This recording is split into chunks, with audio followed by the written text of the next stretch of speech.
ارتک صاحب کیا چاہیے آپ کو؟ ارتک کہتا ہے چودپن خاتون میں آپ سے نہیں یہاں کے کمانڈر سے بات کرنا چاہتا ہوں۔ چودپن کہتی ہے میرا نام اب کیترینا ہے، آپ کی بات میں اور کمانڈر نکولس دونوں سنیں گے۔ کمانڈر نکولس کہتا ہے بولیں کیا بات ہے؟ پھر حکیم ارتک پرجوش انداز میں کمانڈر نکولس کو کہتا ہے ہمارے سلطان علاء الدین کی طرف سے یہ پہلی اور آخری وارننگ ہے کہ آپ یہ قلعہ ہمارے حوالے کر دیں۔ آپ کو اور آپ کے سپاہیوں کو صحیح سلامت یہاں سے جانے دیا جائے گا، ورنہ آپ میں سے کسی کو بھی زندہ نہیں چھوڑا جائے گا۔ جس کسی نے بھی مزاحمت کی اس کو ہمارے سلطان کے غصے کا سامنا کرنا پڑے گا۔ یہ سن کر کمانڈر مسکرانے لگتا ہے۔ دوسری طرف ہنلی بازار کے سرائے محل میں سلطان کا خاص آدمی آ کر سلطان کو کہتا ہے کونیا سے ایک اہم خبر آئی ہے سلطان، ایوبیوں کی فوج ہماری سرحد کی طرف بڑھ رہی ہے۔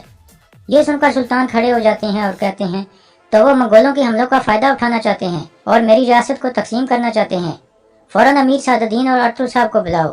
کارا جیسر میں کمانڈر نکولس کہتا ہے اپنے سلطان کو بتاؤ کہ ہم ایک معاہدہ کرنے کے لیے تیار ہیں، ہمارے شہنشاہ کمانڈر آرس کو مذاکرات کے لیے بھیج رہے ہیں۔ حکیم ارطغرل کہتا ہے یہ فیصلہ تو سلطان کریں گے کہ وہ معاہدہ کرنا چاہتے ہیں یا نہیں۔ پھر حکیم ارطغرل وہاں سے واپس چل پڑتا ہے۔ اس کے جانے کے بعد کمانڈر نکولس کہتا ہے ہم ترکوں سے ڈرتے نہیں ہیں، ہم وہ زبان بولیں گے جس کی انہیں سمجھ آتی ہے۔ جاویدار قبیلے میں اسلان کہتی ہے میں نے امیر سعد الدین سے اس لیے منگنی توڑی کہ میں اپنا قبیلہ نہیں چھوڑنا چاہتی تھی، کیا ترگت میرے قبیلے میں آ کر رہے گا؟ ایما خاتون کہتی ہیں ارطغرل نے ترگت سے بات کر لی ہے، ترگت ایک بہادر اور قربانی دینے والا انسان ہے، وہ اس قبیلے میں رہنے کے لیے تیار ہے۔ اسلان کہتی ہے بے شک ترگت ایک بہادر آدمی ہے اور میرے بھائی کے ساتھ مل کر جنگیں لڑا ہے، ہر کوئی اپنا قبیلہ چھوڑنے کی قربانی نہیں دے سکتا۔ حلیمہ کہتی ہے اسی لیے تو ہم کہہ رہے ہیں کہ آپ اس بارے میں سوچو۔ اسلان کہتی ہے اب میں مزید نہیں سوچنا چاہتی، پہلے ہی مجھے ڈراؤنے خواب آ رہے ہیں۔ ارطغرل صاحب نے بہت سوچ سمجھ کر یہ فیصلہ کیا ہوگا، اگر ترگت اب میرے قبیلے میں آنے کے لیے تیار ہے تو میں یہ شادی کرنے کے لیے تیار ہوں۔ یہ سن کر حلیمہ خاتون اور حلیمہ بہت خوش ہو جاتی ہیں۔ کارا جیسر میں کمانڈر نکولس کہتا ہے مذاکرات کے لیے سلطان لازمی امیر سعد الدین اور ارطغرل کو بھیجے گا اور وہ دونوں یہاں سے زندہ نہیں جائیں گے۔ کیترینا کہتی ہے میں ان دونوں کی موت تم سے زیادہ چاہتی ہوں، لیکن ایسے نہیں، ورنہ سلطان ہمارے قلعے کو تباہ کر دے گا اور کمانڈر آرس بھی تمہیں ایسا نہیں کرنے دے گا۔ نکولس کہتا ہے تو میں اسے بھی مار ڈالوں گا۔ اتنے میں ایک سپاہی اندر آ کر کہتا ہے جناب کمانڈر آرس اپنے سپاہیوں کے ساتھ قلعے میں پہنچ چکے ہیں۔ یہ سن کر وہ دونوں باہر کی طرف چل پڑتے ہیں۔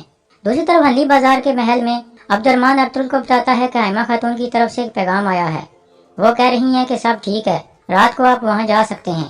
یہ سن کر بانسی پوچھتا ہے کیا بات ہے بھائی، کیا کوئی شادی کر رہا ہے؟ ارطغرل کہتا ہے ہاں ترگت کر رہا ہے۔ اتنے میں ایک طرف سے سعد الدین آ جاتا ہے، ترگت اور بانسی وہاں سے چلے جاتے ہیں۔ سعد الدین ارطغرل کو کہتا ہے تم نے اسلان کے دماغ میں زہر بھرا ہے، تمہاری وجہ سے اس نے اپنے بابا کا وعدہ بھی توڑ دیا۔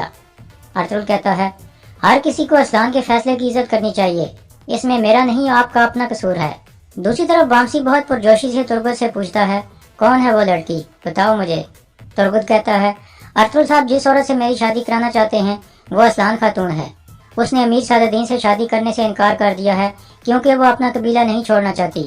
یہ سن کر بامسی بہت خوش اور پرجوش ہو جاتا ہے اور کہتا ہے چلو جا کر تمہیں تیار کرواتے ہیں، رات کو تم ان کے قبیلے جا رہے ہو۔ دوسری طرف ارطغرل اور سعد الدین سلطان کے بلانے پر ان کے پاس پہنچ جاتے ہیں۔ سلطان کہتے ہیں کونیا سے خبر آئی ہے جس کا میں انتظار کر رہا تھا، ایوبیوں کی فوجیں ہماری سرحد کی طرف بڑھ رہی ہیں۔ ارطغرل کہتا ہے اس موقع کا فائدہ اٹھاتے ہوئے منگول ضرور آگے بڑھیں گے۔ سعد الدین کہتا ہے جنگ اب لازمی ہو چکی ہے، ہمیں ایوبیوں کے خلاف اپنی فوجیں اتارنی ہوں گی۔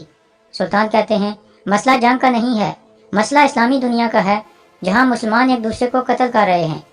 ارطغرل کہتا ہے جب تک ہم مسلمان آپس میں متحد نہیں ہو جاتے تب تک یہ منگول اور سلیبی ہم پر حملے کرتے رہیں گے۔ اتنے میں سلطان کا آدمی آ کر کہتا ہے ارطغرل صاحب آ گئے ہیں۔ سلطان کہتے ہیں بھیجو ان کو۔ حکیم ارطغرل اندر آ کر سلطان کو بتاتا ہے کہ میں نے آپ کا پیغام ان کو دے دیا ہے، وہ ایک معاہدہ کرنا چاہتے ہیں، ان کا شہنشاہ ایک کمانڈر کو پورا اختیار دے کر بھجوا رہا ہے، وہ چاہتے ہیں کہ کل آپ اپنے نمائندے بھجوا کر اس کے ساتھ مذاکرات کر لیں۔ دوسری طرف کارا جیسر میں کمانڈر آرس گورنر ہاؤس میں پہنچ جاتا ہے۔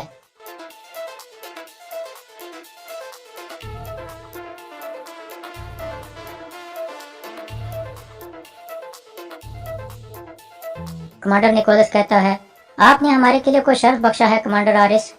آرس کہتا ہے تم جانتے ہو ایک سپاہی کے لیے شرف کا کیا مطلب ہوتا ہے نکولس؟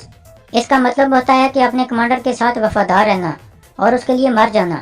میں نے سنا ہے کہ تم نے وسولیس کو مرنے کے لیے چھوڑ دیا تھا۔ نکولس کہتا ہے وسولیس آرتھرل کے جال میں پھنس گیا تھا۔ میں قلعے کو خالی نہیں چھوڑنا چاہتا تھا۔ میں شرف سے مرنے کے لیے زندہ ہوں۔ اگر میں نے غلطی کی ہے تو میں قیمت چکانے کے لیے تیار ہوں۔ پھر کمانڈر آرس گھوڑے سے اتر آتا ہے اور اسے کہتا ہے وسولیس نے تمہاری غلطی کی قیمت اپنے خون سے چکائی ہے نکولس۔ اس کے بعد آرس اس کا گلا دبا کر مار دیتا ہے۔ پھر وہ سپاہیوں کو کہتا ہے ایک کمانڈر کے بغیر قلعہ تباہ ہو جاتا ہے۔ اب اس بددیانت آدمی کی لاش کو یہاں سے لے جاؤ۔ اس کے بعد وہ اپنے سر سے ہیلمٹ اتار دیتا ہے اور کیترینا سے پوچھتا ہے کیا آپ کیترینا ہو؟ یہ کیترینا کہتی ہے جی ہاں یہ میں ہوں۔ آرس اس کے آگے جھک کر کہتا ہے میرے ساتھ آئیں، ہمیں کچھ بات کرنی ہوگی۔ یہ کہہ کر وہ اندر کی طرف چل پڑتا ہے اور یہاں اس قصے کا اختتام ہو جاتا ہے۔